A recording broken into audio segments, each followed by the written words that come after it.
오늘 본문은 참으로 좀 감격적인 그 장면을 담고 있는데요. 무엇이 감동입니까? 세례 요한과 그 예수님의 그 만남이 기록되어 있습니다.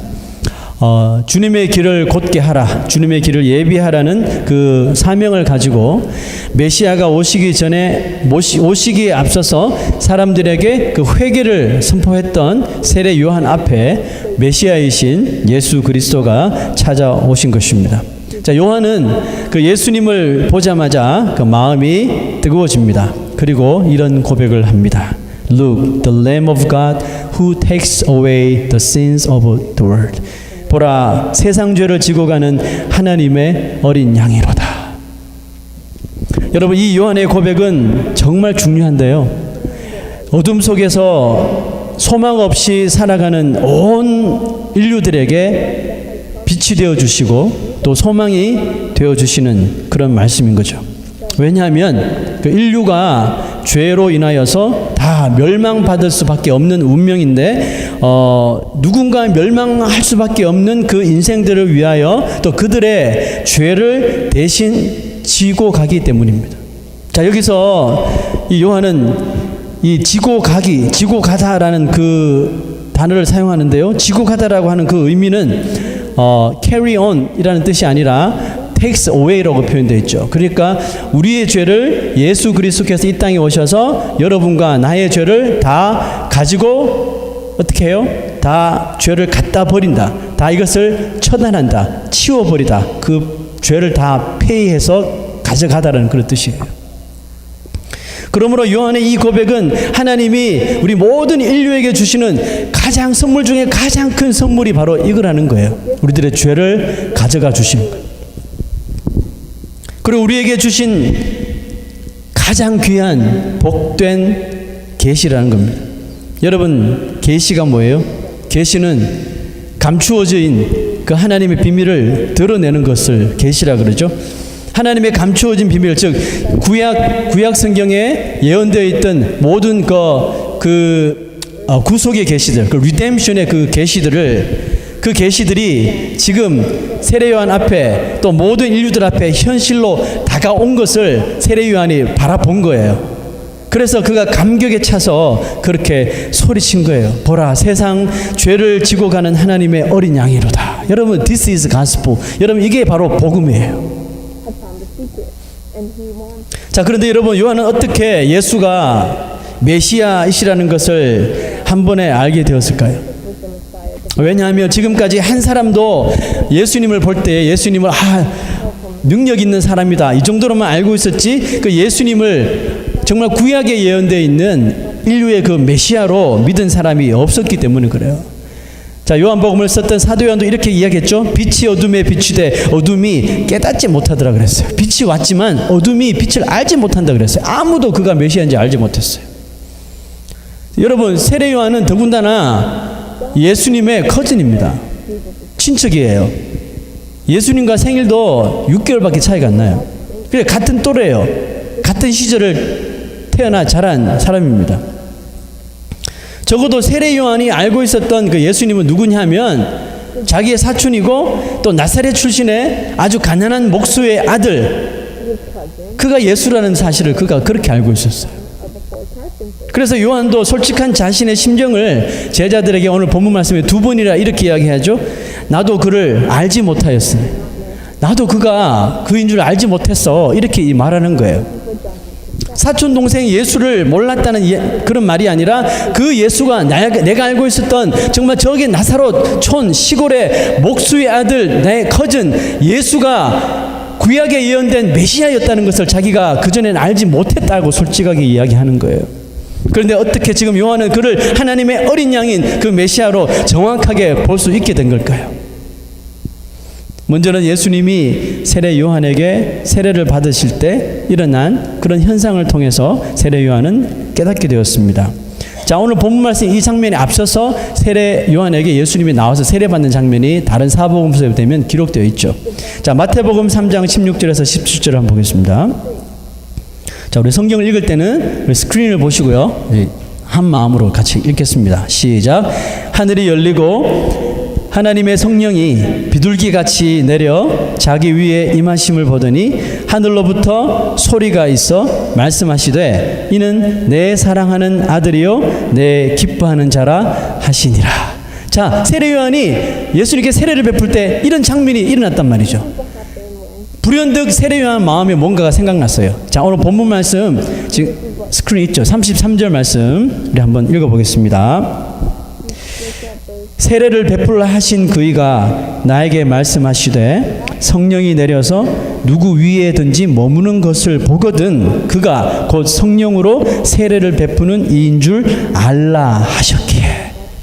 자, 이 말씀을 마음에 담고 있었던 세례 요한 눈에 이런 상황이 벌어진 거예요. 요한은 말씀을 알았고 또 말씀을 믿었던 사람이에요.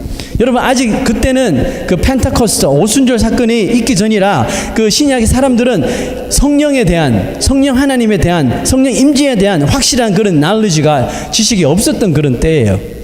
그러나 요한은 이사야가 예언해 주셨던 이 메시아에 대한 말씀을 늘 마음속에 숙지를 하고 있었기 때문에, 그것을 늘 깨닫고 알고 있었기 때문에 예수님 위에 비둘기같이 임하는 것이 바로 성령 하나님이심을 즉각적으로 깨달을 수 있었던 거예요. 자, 이사야서 11장 2절 봅시다.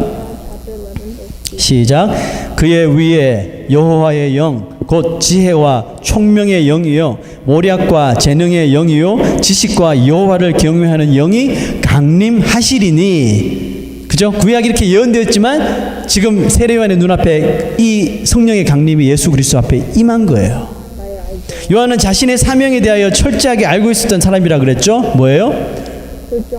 주의 길을 예비하라, 주의 길을 곧게 하라, 이거였죠. 그러므로 그는 하나님의 영이신 성령께서 그리스도에게 임하시는 그 사람이 메시아일 거라는 확신을 가지고 있었어요. 그리고 그 일이 예수님에게 임하자 곧바로 그가 저분이 바로 메시아구나. 저는 내가 알고 있는 나사렛 출신의 이 목수의 아들이 아니라 그가 알고 봤더니 메시아였구나. 그것을 깨닫게 된 거예요. 여러분, 눈으로 보고 믿게 되는 것, 뭐 그리 대단한 것입니까? 눈으로 보면 다 믿을 수 있는 것 아닙니까? 여러분, 사람들은 이렇게 쉽게 이야기를 합니다. 그렇지만 그렇지 않습니다. 바리새인들과 서기관들과 또 많은 유대인들은 구약의 그 예언서에 대하여, 특별히 이 바리새인 서기관들은 구약의 예언에 대하여서 통달을 한 사람들이에요. 그리고 그들이 보는 앞에서 주님이 오시고 또 그런 현상이 일어났지만 불행하게도 그 예수 그리스도를 구약에 예언된 그 메시아와 연결을 시키는데 실패한 사람들이에요. 어떻게 보면 그들이 아마 연결시키고 싶지 않아서 그렇게 했던 것이 아마 더 맞는 답일지도 몰라요. 그 이유를 제가 뒤에 설명할게요. 자, 여러분, 여기서 우리는 정말 중요한 진리 하나를 여러분 깨달을 수 있습니다. 아무리 우리가 눈으로 기적을 보고 어떤 정말 영적인 일을 보더라도, 눈으로 보더라도 하나님께서 우리 마음에 세례 요한처럼 믿게 해주시 아니하시면 결국 우리 스스로는 믿을 수 없다는 겁니다. 그러나 반대로 전혀 믿지 않던 사람이라도 하나님이 그 사람에게 믿는 마음을 넣어주신다면 그 사람은 미안하지만 믿게 되는 것을 거역할 방법이 없는 거예요. 여러분, 우리가 하나님의 복음, 이 말씀을 전한다고 해서 아무나 다 복음을 즉각 믿고 예수님을 영접하면 좋겠는데 여러분, 그렇게 잘 되지 않아요. 우리가 말씀을 전한다고 모든 사람이 예수님을 영접하지 않습니다. 여러분, 남미에 가면요, 사우스 아메리카에 가면 사람들에게 막 복음을 전하거든요. 전도를 하잖아요. 전도를 하면 거진 사람들이 다 믿는다고 해요. 그래서 통계를 보면 이 사우스 아메리카의 크리스천 퍼센테이지가 무려 95%, 이게 많은 데는 99%까지 가는 것도 있어요. 그 다 믿는다는 것이죠. 근데 여러분, 실상으로 그 가운데 정말 예수 그리스도를 자기 구주로 영접한 거듭난 성도는 less than 10%, 10%도 안 돼요. 5%도 안 될걸요. 자, 그러면 기독교 국가라고 하는 그 사우스 아메리카 나라들의 그 나머지 레스트 사람들 90%의 사람들 도대체 뭘 믿는 겁니까? 그들이 입으로는 다 믿는다고 해요. 다 믿는다고 하지만 그들이 믿는 신앙은 아주 원시적이고 미신적인 신앙을 가지고 있어요. 그 사람들이 사는 집안에 딱 들어가 보면요, 뭐가 있으면 마리아상이 있고 또 이런 세인트, 예수님의 제자들, 뭐 베드로상, 요한상, 뭐 이런 그런 스태츄들을 다 집에 이렇게 모셔놓고요, 거기다가 기도하는 거예요. 거기다 기도하고 거기다가 빌고, 그러면 거기서 무슨 능력이 나타나서 자기들을 막 회복시키는 이런 걸 믿는 거예요. 여러분, 이거 우리 어디서 많이 본 그림 아니에요? 한국도 물 한 잔 깨끗하게 떠놓고 천지신명에게 빌잖아요. What's the difference? 똑같은 거예요. 그들이 복음에 대해서 몰라요. 안다고 하지만 모르는 거예요. 여러분, 왜 이런 잘못된 신앙을 가지고 그들이 사는지 아세요? 마태복음 13장 15절 한번 보겠습니다. 마태복음, 이 백성들의 마음이 완악하여져서 그 귀는 듣기에 둔하고 눈은 감았으니 이는 눈으로 보고 귀로 듣고 마음으로 깨달아 돌이켜 내게 고침을 받을까 두려워함이 있더라. 이 두려워함을 누가 줘요? 악한 마귀가 주는 것이죠. 믿게 되는 것을 두려워하게 하는 마음. 여러분, 남미에 가서 복음을 지내보면 금방 이 말씀이 이해가 되는 것이, 여러분, 그 나라 사람들은 도무지 이 복음을 온 마음을 다해서 억셉하려고 하지 않습니다. 그냥 자기가 다 I believe in God 이렇게만 말하지, 여러분, 듣지 않습니다. 진지하게 그 복음을 마음에 새기려고 하지 않아요. 고린도전서 1장 18절 보세요. 읽어봅시다. 시작. 십자가의 도가 멸망하는 자들에게는 미련한 것이요 구원을 얻는 우리에게는 하나님의 능력이니라. 여러분, 그러므로 믿는 마음을 주실 때에 영접하는 자가 있지만 믿어지는데도, 이게 믿어지는데도 끝까지 이것을 부인하는 사람이 있어요. 바리새인들이 그랬죠. 서기관들이 그랬죠. 많은 유대인들이 그랬죠. 성경은 믿어지는데도 하나님께서 만드신 자연 만물을 보면서 저기 분명히 하나님이 있을 거야, 하나님이 창조하신 것 같아, 자동적으로 이루어진 건 없어, 믿어지는 마음이 있는데도 이것을 부인해 버리는 사람, 이런 사람을 성경에서는 wicked man, 악인이라고 이렇게 부르는 거예요. 유대인들, 바리새인들, 서기관들이 다 이런 부류죠. 구약에 예언된 메시아가 분명한데도 그들이 구약의 예언서를 찾아서 예수님을 이렇게 컨트라스트 해보니까 맞는 거예요. 이 사람이 나사렛 출신의 베들레헴에서 태어난 이 사람이 이 메시아가 맞는데 자꾸 자기 자신들이 기다리는 그 메시아, 자기 수준의 메시아랑 이 지금 나사렛 예수 비교해보니까 수준에 맞지 않는 거예요. 수준에 맞지 않으니까 이 예수를 어떻게 해요? 잡아버립니다. 잡아서 예수를 심하게 때리고 발가벗겨서 피가 나도록 때리고 머리에 면류관을 씌우고 십자가에 못 박아 죽여버린 거예요. 자기와 수준이 맞지 않는다고.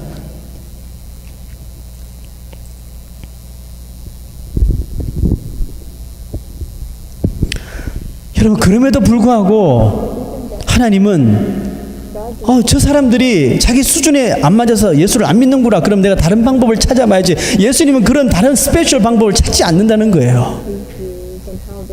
하나님은 오직 그 사람들이 미련하게 생각하는 그 십자가의 도, 또 그 온전한 복음을 통해서만 믿는 자들, 택하신 자들을 주님께서 찾으신단 말이죠.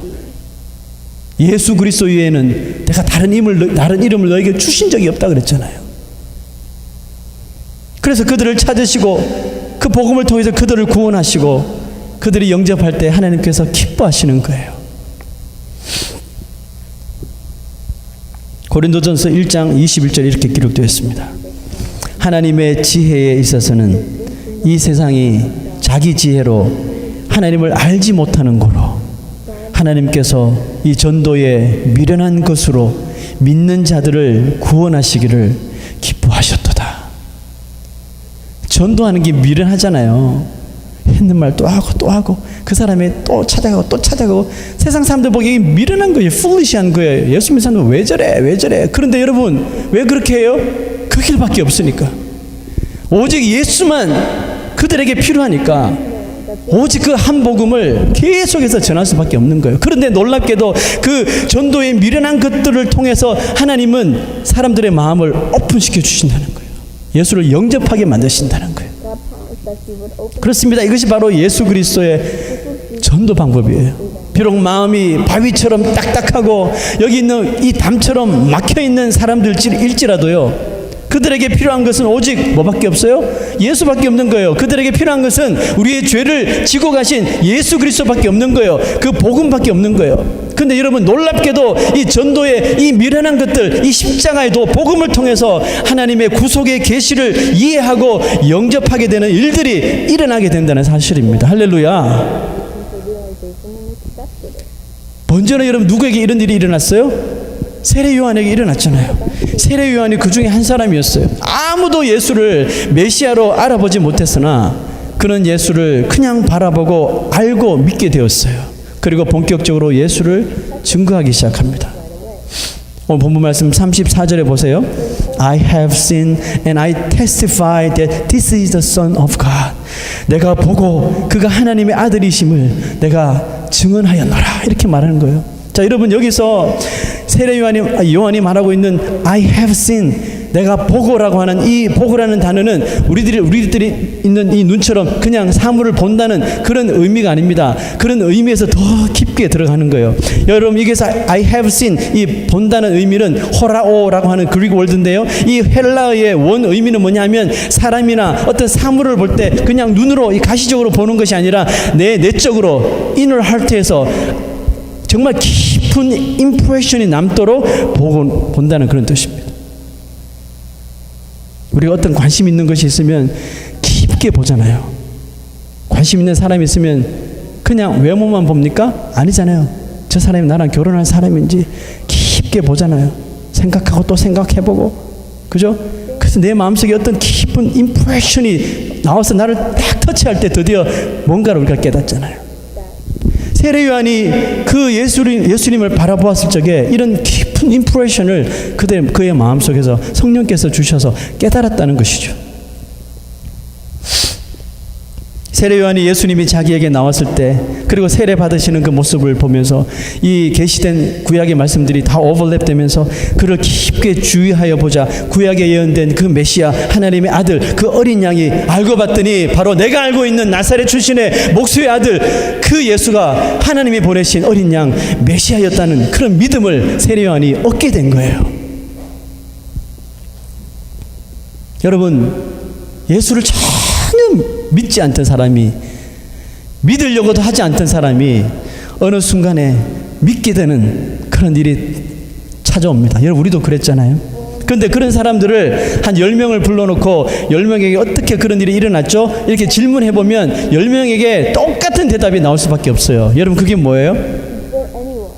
그냥 예수 믿으라 해서 믿었는데? 이런 사람이 여러분 없습니다. 여러분, 예수 그리스도를 전해 듣고 그 예수에 대해서 깊게 생각하기 시작하는 거예요. 정말 저 예수가 나의 죄를 용서하시고 나를 천국으로 인도하시는 메시아신가 생각하게 되는 거예요. 깊게 생각하고 또 생각하더라는 것입니다. 또 하나님의 말씀도 그냥 책을 읽듯이 줄줄줄 읽어 내려가는 것이 아니라 verse by verse, 이 구절 한 구절 한 구절을 깊게 생각하고 정말 묵상하고 생각하는 사람. 여러분, 그때 성령께서 우리의 마음속에 임하셔서 정말 그 예수가 나의 메시아임을 믿게 해 주시는 거예요. 이런 간증이 여림의 10명에게 다 터져 나오는 것입니다. 여러분 가운데 정말 믿음이 생기기를 원하십니까? 여러분 가운데 혹시 내 믿음이 좀 어른처럼, 이렇게 장성한 어른처럼 자라기를 원하는 사람이 있다면 다른 방법 없어요. 여러분, 제가 지금 말씀드린 이 방법을 사용하십시오. 믿음의 주이신, 우리에게 믿음을 넣어주시는 예수 그리스도를 깊이 바라보십시오. 또 그가 하신 말씀을 깊이 있게 묵상하시고 한번 읽어보셔요. 무언가 여러분의 마음속에 깊은 임프레션이 남을 때까지 여러분 한번 그렇게 해보시라고요.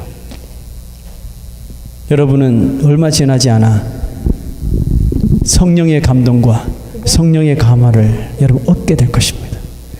이제 보십시오. 그런 성령의 감동과 성령의 감화를 받은 사람들의 삶에 어떤 특징들이 막 나타나기 시작하는데요. 바로 세례 요한에게 일어났던 일이 일어납니다. 세례 요한이 확신을 가지고 이제 만나는 사람들에게 자기가 받았던 그 임프레션, 자기가 본 것을 이제 증거하기 시작하는 거예요. 35절에서 37절 한번 보겠습니다.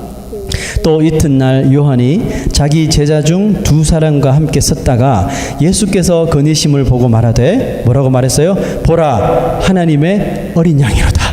처음에 그가 예수님을 보고 했던 말을 똑같이 또 전하는 거예요. 그죠? 그 두 제자가 그의 말을 듣고 예수를 따르거늘. 여러분 놀랍게도 이전까지 한 사람도 예수를 메시아로 믿은 적이 없었는데 세례 요한이 그것을 믿고 세례 요한의 증거를 시작으로 한 사람 한 사람 이것을 믿는 사람이 생기기 시작했어요. 여러분 보세요.